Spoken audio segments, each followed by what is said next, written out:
అమలాపురం మండలం పేరూరు గ్రామ పరిధిలోని రజకపేటలో ఉన్న చెరువు మురుగునీటితో కలుషితమవుతోందని, దీనివలన తమ వృత్తికి తీవ్ర ఆటంకం ఏర్పడుతోందని స్థానికులు ఆవేదన వ్యక్తం చేశారు.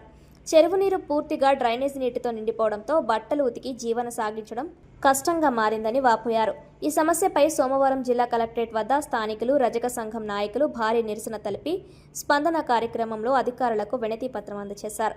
ఈ సందర్భంగా వారు మాట్లాడుతూ, స్థానికంగా ఉన్న వాణిజ్య సముదాయాలు మరియు రెస్టారెంట్ల నుండి వచ్చే వ్యర్థాలు కొందరు అనధికారికంగా పైపులు ఏర్పాటు చేసి నేరుగా తమ చెరువులోకి వదులుతున్నారని ఆరోపించారు. దీనివలన చెరువు నీరు పూర్తిగా కలుషితమై దుర్వాసన వస్తుందని, బట్టలు ఉతికేందుకు కూడా పనికి రాకుండా పోయిందని తెలిపారు.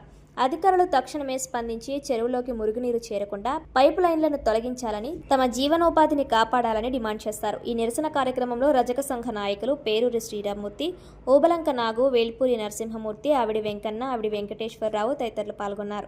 నమస్కారం అండి. నా పేరు పేరూరి శ్రీరామ్మూర్తి, రజక సంఘం ప్రెసిడెంట్ అండి. నేను పేరూరు పరిధిలో ఉన్న పంచాయతీ పరిధిలో ఉన్న రజపేట గ్రామం అండి.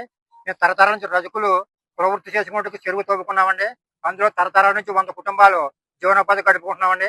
అలాగే 2 సంవత్సరాల క్రితం ఐవర్ రోడ్డు పక్కన ఉన్న మా చెరువు పక్కన కొంచెం రెస్టారెంట్లు కట్టడం జరిగిందండి.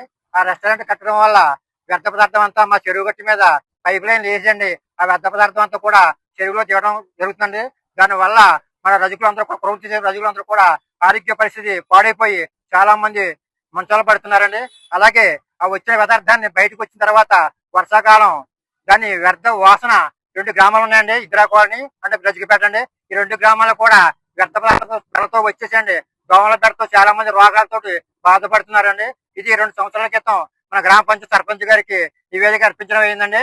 ఆ తర్వాత వైస్ ప్రెసిడెంట్ గారు, సర్పంచ్ గారు రావడం జరిగిందండి. చూసే కానీ దాని మీద ఎటువంటి బాధ్యత లేదండి.